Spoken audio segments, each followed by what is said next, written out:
after divorce, who gets the custody of children? If mother gets it, must the daughters be returned to their father after they reach puberty because of wali issues for marriage? This is an issue of dispute among scholars. In regards to the general concept that governs this, the hadith of the Prophet ﷺ is crystal clear.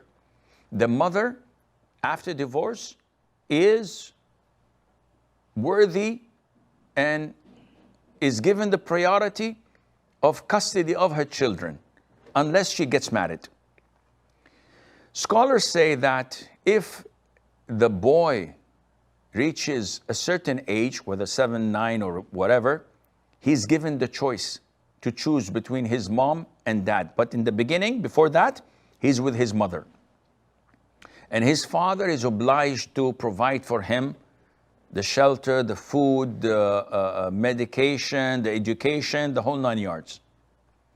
And when the girl is 9 years old or 7 years old, some scholars, like in the school of thought of Ahmed, says that she's given to her father because she is his honor and he cares and protects her more than anyone else.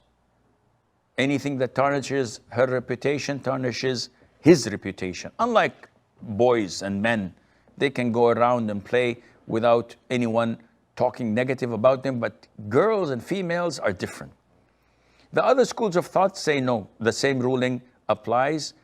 She should stay with her mother because her mother would be able to teach her about purification, menses, etc., until she is married or until different ages depending on the schools of thought.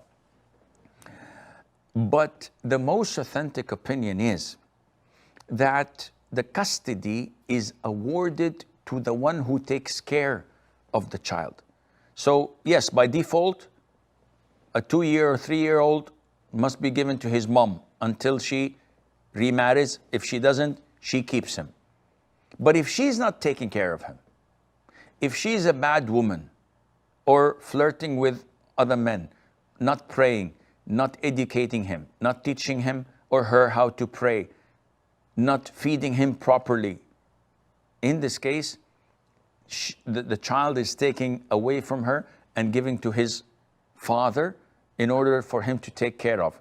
And likewise, if the father had the custody of the boy, but he's not taking care of him or not providing for him, he is taken and given to the mother. Once the boy reaches puberty, then the custody is no longer existing. He chooses to live with either one, or he can move out and live alone. He's a boy, he's a man. As for the girl, she cannot live separately. She must be forced to live with her parents. And this is the Islamic ruling. So at the end of the day, it is up to the Muslim judge.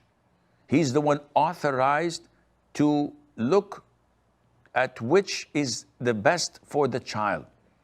So for example, if we have a couple who got a divorce and the mother wants to live in Europe or elsewhere, while the father is living in a Muslim country, the judge awards the custody to the man, to the husband, to the father, because the well-being of the child is to be in a Muslim country and not to go to a kafir country and live there. And Allah Azza wa Jal